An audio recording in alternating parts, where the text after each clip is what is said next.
झारखंड आंदोलन एक लंबा और जटिल संघर्ष था जिसका उद्देश्य झारखंड को बिहार से अलग करके एक स्वतंत्र राज्य बनाना था। इस आंदोलन में कई महत्वपूर्ण घटनाएं हुई, जिनमें से एक खरसावां गोलीकांड थी, जिसे झारखंड के इतिहास में एक काला दिन माना जाता है। खरसावां गोलीकांड, एक काला दिन, कब हुआ?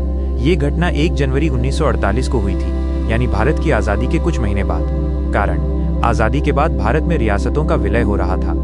इसी दौरान खरसावां और सरायकेला रियासतों को भाषाई आधार पर ओडिशा में शामिल करने का फैसला लिया गया था। आदिवासी समुदाय इस फैसले का कड़ा विरोध कर रहा था, क्योंकि वे अपनी सांस्कृतिक पहचान और स्वशासन को बनाए रखना चाहते थे। क्या हुआ? ओडिशा में विलय का विरोध करने के लिए खरसावां हाट मैदान में हजारों की संख्या में आदिवासी इकट्ठा हुए थे। उस समय वहां आदिवासियों के नेता जयपाल सिंह मुंडा भी मौजूद थे। विरोध प्रदर्शन शांतिपूर्ण था, लेकिन अचानक ओडिशा पुलिस ने बिना किसी चेतावनी के निहत्थे आदिवासियों पर मशीन गनों से अंधाधुंध फायरिंग शुरू कर दी। परिणाम, इस गोलीबारी में सैकड़ों लोग मारे गए और कई घायल हुए। मरने वालों की सही संख्या का आज तक पता नहीं चल सका है, क्योंकि शवों को ट्रकों में भरकर ले जाया गया, कुछ को कुओं में फेंक दिया गया और कुछ को जंगलों में दफना दिया गया। इस घटना को आजाद भारत का जलियांवाला बाग कांड भी कहा जाता है। झारखंड आंदोलन पर प्रभाव। खरसावां गोलीकांड ने झारखंड आंदोलन को और भी मजबूत बना दिया। इस घटना ने आदिवासियों के बीच ये भावना पैदा कर दी कि उनकी पहचान और संस्कृति को केवल एक अलग राज्य के माध्यम से ही सुरक्षित रखा जा सकता है। इस घटना के बाद खरसावां, सरायकेला और चक्रधरपुर का ओडिशा में विलय रोक दिया गया। ये घटना झारखंड आंदोलन के इतिहास में एक महत्वपूर्ण मोड़ साबित हुई और इसने बाद में जयपाल सिंह मुंडा के नेतृत्व में इस आंदोलन को और भी तेज कर दिया। झारखंड आंदोलन का उद्देश्य केवल एक भौगोलिक क्षेत्र को अलग करना नहीं था, बल्कि आदिवासियों की सांस्कृतिक पहचान, भाषा, पारंपरिक जीवन शैली और आर्थिक अधिकारों की रक्षा करना भी था। खरसावां गोलीकांड ने इस उद्देश्य को और भी दृढ़ बना दिया। 1948 का खरसावां नरसंहार, स्वतंत्र भारत का जलियांवाला बाग। 1 जनवरी 1948 को खरसावां में एक दुखद घटना घटी, जिसे अक्सर स्वतंत्र भारत का जलियांवाला बाग कांड कहा जाता है। इस घटना में ओडिशा मिलिट्री ने 50,000 से ज्यादा आदिवासियों की भीड़ पर अंधाधुंध गोलियां चलाई थी। ये भीड़ खरसावां रियासत को ओडिशा राज्य में मिलाने के विरोध में जमा हुई थी।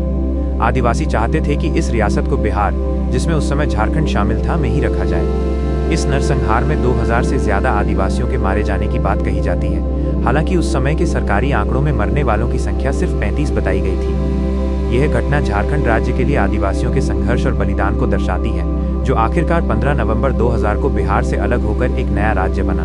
दूर दूर से आए थे बच्चे, बूढ़े और महिलाएं। खरसावां में जमा हुई भीड़ में सिर्फ पुरुष ही नहीं, बल्कि बच्चे, बूढ़े और महिलाएं भी शामिल थीं। ये सभी लोग प्रसिद्ध आदिवासी नेता जयपाल सिंह मुंडा को देखने और सुनने के लिए आए थे, जो उस समय पूरे राज्य में आदिवासियों के सबसे बड़े नेता थे। बताया जाता है कि लोग जमशेदपुर, रांची, सिमडेगा, खूंटी, तमाडड़, चाईबासा और दूर दराज के इलाकों से अपने पारंपरिक हथियारों के साथ आए थे। वहाँ का माहौल किसी हाट जैसा था। आंदोलनकारी अपने साथ खाने पीने का सामान भी लाए थे, जिससे ये पता चलता है कि वे लंबे समय तक रुकने की तैयारी में थे। जब मिलिट्री ने बरसाई अंधाधुंध गोलियां, ओडिशा सरकार इस सभा को किसी भी कीमत पर होने देना नहीं चाहती थी। इसलिए पूरे खरसावां में ओडिशा मिलिट्री के जवानों को तैनात कर दिया गया और पूरे इलाके को छावनी में बदल दिया गया।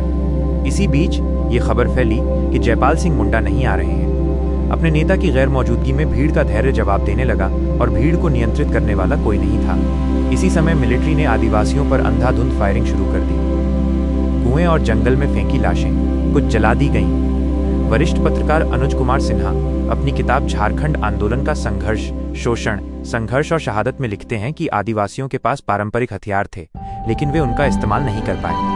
देखते ही देखते वहां लाशों का ढेर लग गया। कुछ लोग जान बचाने के लिए जमीन पर लेट गए, तो कुछ पेड़ों की आड़ में छिप गए और कुछ भागने में कामयाब रहे। फायरिंग रुकने के बाद पुलिस के जवानों ने लाशों को कुएं में फेंकना शुरू कर दिया। जब कुआं भर गया तो बाकी लाशों को ट्रकों में भरकर जंगल में फेंक दिया गया। मृतकों की सही संख्या का पता न चले, इसलिए कुछ लाशों को जमीन में गाड़ दिया गया और कुछ को जला दिया गया।